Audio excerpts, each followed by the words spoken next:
10 ways Prince Philip proved his love through royal jewels. There are men who buy love with money. There are men who perform it for cameras.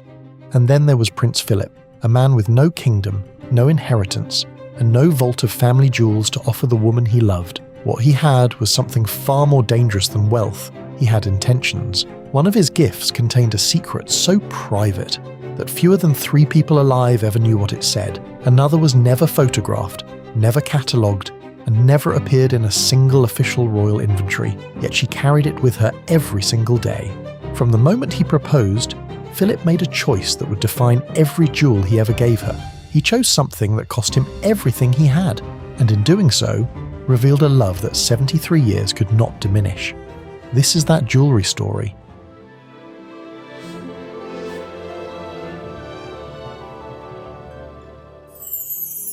The engagement ring. In 1947, Prince Philip had no money, no estate, and no family fortune. What he had was a single tiara, a platinum and diamond piece belonging to his mother, Princess Alice of Battenberg, gifted to her by Tsar Nicholas II and Tsarina Alexandra of Russia before the Romanov dynasty was obliterated entirely. He had it dismantled. From those Russian imperial diamonds, Philip personally designed Elizabeth's engagement ring. The result was a platinum solitaire, a 3-carat round, brilliant-cut diamond set as the centerpiece, flanked by 5 smaller pavé-set diamonds running down each shoulder. Clean, precise, quietly breathtaking.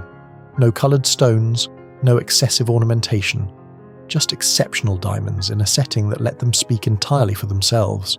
Queen Elizabeth's reaction, by all accounts, was immediate and emotional. She had known the proposal was coming, but not what the ring would look like. When she saw it, she understood instantly what it had cost him. Not financially, but personally. Those were his mother's diamonds. That was his family's last connection to the Russian imperial court. And he had turned it into a promise. She wore it every single day for 73 years, not just at state occasions, every day. There is no photograph of Elizabeth post-1947 at any public engagement where that ring is absent from her hand. The rare fact almost no one knows: the original Romanov tiara from which those diamonds came had survived 2 world wars, the fall of the Russian Empire, and Princess Alice's institutionalization.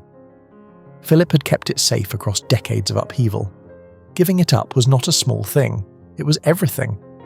And here is what makes it even more extraordinary: there were diamonds left over. What Philip did with them next would not be discovered for decades. The wedding gift bracelet. After the engagement ring was made, a quantity of diamonds remained from Princess Alice's dismantled tiara. Most men would have returned them to storage or sold them quietly. Philip had them set into a bracelet, a slim Art Deco platinum and diamond piece, elegant in its restraint, and presented it to Elizabeth on the morning of their wedding, November the 20th, 1947. The design was intentional in its simplicity. A single row of brilliant cut diamonds in a classic platinum setting, no wider than a finger, designed to be worn stacked alongside the engagement ring without competing with it. It was jewellery for a woman, not a queen, intimate, wearable, and deeply personal. Elizabeth wore it to the altar that morning. It is visible in several of the official wedding photographs if you know to look for it, on her left wrist, gleaming beneath the sleeve of Norman Hartnell's ivory Duchess satin gown. Her reaction to receiving it that morning has never been publicly recorded, but the evidence of what it meant to her is in what she did with it afterward. She wore that bracelet for the rest of her life. At their diamond wedding anniversary in 2007, 60 years later, it was on her wrist. Those were the same diamonds that had once belonged to a Russian Tsarina, that had survived Philip's impossible childhood, that had been reshaped twice by love. But on that same wedding morning, Philip had one more secret prepared, one so private that it remained hidden for decades, known to fewer people than you would believe. The inscribed wedding band, the Welsh gold wedding band. Philip placed on Elizabeth's finger during the ceremony at Westminster Abbey, appeared, to the world, entirely simple. That was deliberate. What nobody could see was the interior. According to royal biographer Ingrid Seward, Philip had arranged for a personal inscription to be engraved inside the band before the wedding. The exact wording has never been revealed. In over 70 years, it was never leaked, never confirmed, and never officially acknowledged. Seward states that only 3 people ever knew what it said: Philip, Elizabeth, and the engraver. The band itself was crafted from the same nugget of Welsh gold used for the Queen Mother's wedding ring in 1923, a tradition maintained through 4 royal generations. But the inscription made it singular. Consider what that meant. This was a woman who would go on to be photographed approximately 2 million times, whose every word, gesture, and expression was scrutinized by the global press for 7 decades. Philip found 4 square centimeters of gold and made it untouchable. The inscription was the one thing in Elizabeth's entire public life that remained completely, permanently, and irreversibly private.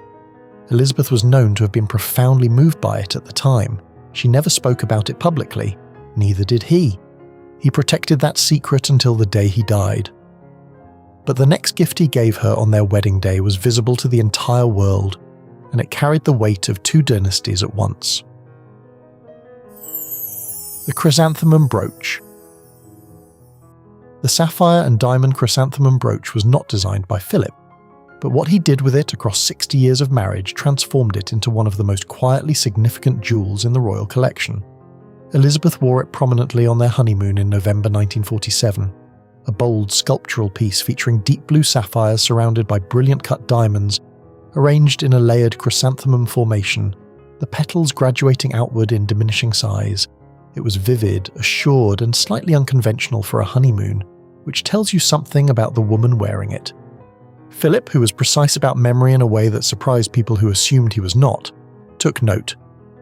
60 years later, in 2007, when the couple decided to recreate a honeymoon photograph to mark their diamond wedding anniversary, Elizabeth wore the same brooch.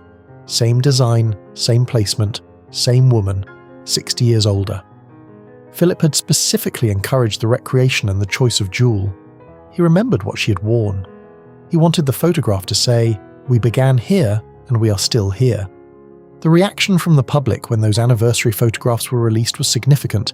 It was the detail of the brooch, recognized by eagle-eyed royal watchers, that generated the most comment. A 60-year continuity caught in a gemstone. Most people noticed the photograph. Almost nobody noticed what he had quietly commissioned 14 years after the honeymoon, for an anniversary that most couples don't celebrate at all. The E&P Anniversary Bracelet. Their 5th wedding anniversary fell in 1952. It was by any measure the hardest year of Elizabeth's life. Her father, King George VI, had died unexpectedly in February. She had ascended the throne at 25, and Philip, a man who had been on a trajectory toward Admiral of the Fleet, who had a distinguished naval career and the ambition to match it, had been required to abandon all of it. He stepped back so she could step forward, and for their anniversary that year, he commissioned a bracelet. The design was yellow gold, warm rather than austere, deliberately chosen to contrast the formality of the platinum pieces that dominated the royal collection.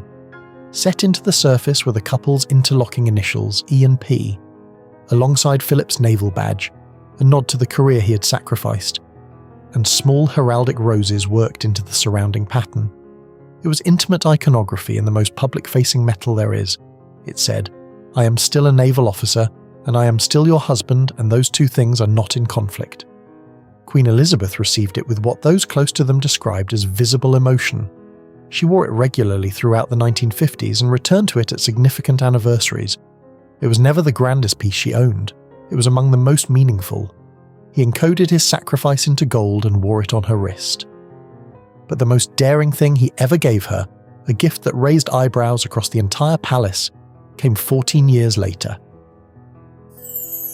The Grima scarab brooch. In 1966, Philip gifted Elizabeth a brooch that had no precedent in the royal collection. It was designed by Andrew Grima, a London-based jeweller celebrated in contemporary art circles, bold and sculptural in his approach, and entirely outside the classical aesthetic that had governed royal jewellery for generations. The piece itself was extraordinary. A scarab design in textured yellow gold, set with a deep cluster of rubies at its centre, surrounded by brilliant cut diamonds. The goldwork was deliberately rough in texture, organic, almost geological, which was the hallmark of Grima's style. It looked like nothing else Elizabeth owned. Philip had been personally championing Grima's work for years. He had used his position as patron of the Duke of Edinburgh's award and his genuine interest in British design to elevate contemporary craftsmen, and Grima was among the finest. Gifting his wife a Grima piece was both a personal gesture and a public statement. Modern British artistry deserved a place in the palace. The reaction inside royal circles was noted. This was not what the Queen was expected to wear. It was vivid, unconventional, and unmistakably modern. Elizabeth wore it. Publicly, on several occasions, with evident pleasure. She did not need to be told what he meant by giving it. He was telling her that her taste could evolve, that she was not only the institution but also a woman with a living aesthetic life. He expanded her world through a brooch. But the most overlooked gift he ever gave her is the one that has never appeared in a single royal jewellery inventory. The custom makeup compact. Philip was a trained and serious craftsman. This is rarely discussed. He worked in metalwork and design with genuine skill, not as a hobby but as a discipline, and at some point during their marriage, the exact year has never been publicly confirmed, he applied that skill to create something Elizabeth would use every single day. He designed her a bespoke makeup compact. The piece featured an intricate hand-designed floral pattern worked into the metal surface, precise, detailed, and entirely personal. There was no gemstone, no platinum, no commission to a royal jeweller. Just Philip, a design and a craftsman who executed it to his specification. Elizabeth kept it with her at public engagements and private ones. It has been referenced in accounts of her personal effects by those who worked closely with her. It is not in any official jewellery catalogue because it was never meant to be. It was a private thing, made for private moments. The significance is in the scale of the gesture relative to the scale of the man. Philip was an admiral of the fleet, a patron of science and industry, a man of enormous public stature. He sat down and designed a compact so his wife would have something beautiful to hold in her hands when no one was watching. He made something for the moments between events, but his most quietly radical gift was the one he designed not for beauty at all, but entirely for her comfort. The swivel kettle. This is the gift that reveals everything about Philip that jewels alone cannot. At some point in the mid-decades of their marriage, Philip observed something. During royal travel, and Elizabeth travelled extensively, constantly for the entirety of her reign, she was required to lift and pour from a standard kettle. When full and hot, a kettle is heavy and unwieldy. It was a small discomfort, repeated thousands of times. Philip commissioned a custom kettle mounted on a swivel stand, engineered specifically so that it could be tilted and poured without being lifted at all. No gold, no diamonds, no Garrard commission. Just a man who watched his wife carefully enough to notice what tired her wrists, and then quietly eliminated the problem. Elizabeth used it for the remainder of her life during travel. Those who travelled with her reported that she was particularly attached to it, not in a sentimental way, but in the way that you are attached to something that works exactly as it should, and arrived in your life because someone paid attention. Philip paid attention. That is not romance as the world typically performs it. That is something rarer. Devotion expressed as observation. He saw her, not the Queen, her. He noticed what hurt her and fixed it without announcement. And at the very end, when he was gone, she found one final way to answer every gift he had ever given her, and it silenced a room. Richmond brooch at his funeral. On April 17, 2021, Queen Elizabeth II attended the funeral of Prince Philip at Windsor Castle. COVID regulations required her to sit entirely alone, separated from her family, in a black mask and black coat.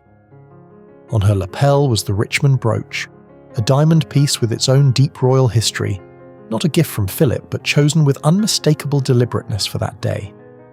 Royal watchers initially assumed it carried a personal message from her to him. In the immediate grief of the moment, the symbolism felt complete. But the fuller answer came nearly a year later.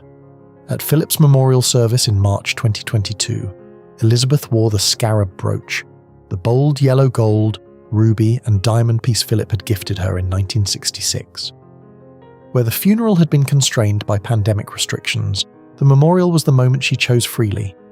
And what she chose was his gift, placed over her heart, in a room full of people who had loved him. No statement was issued, no explanation offered. She simply wore it, and everyone who recognized it understood exactly what she was saying.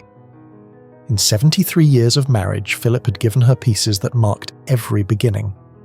On the day she marked his ending, she answered him in the only private language they had ever shared perfectly. She wore his jewel, but there is one final gift, not a single piece, but something Philip gave her across every decade they shared, and it may be the only thing that explains all the rest. The gift of continued choosing. The 10th and final way Philip proved his love through jewels is not a single object. It is the fact that he never stopped. From 1947 to the final years before his death in 2021, Philip continued to choose, commission, encourage and design pieces for Elizabeth. The anniversary bracelet at year 5, the Grima brooch at year 19, the compact at some quiet point in between, the swivel kettle because he still noticed, the brooch she wore to his funeral because she remembered all of it. These were not the gestures of obligation. A man fulfilling duty gives his wife what protocol demands: state tiaras, inherited pearls, pieces chosen by a private secretary. Philip gave her pieces that required him to think about her specifically. What she loved, what she wore, what she would keep, what she would reach for when nobody was watching. 73 years. He never stopped choosing her, and perhaps that is the only thing worth saying about love that lasts. Not that it begins with a grand gesture, but that it continues quietly and precisely through every single ordinary year in every form that devotion can take. Even a kettle on a swivel stand. Even 3 words inside a gold ring that nobody else was ever allowed to know.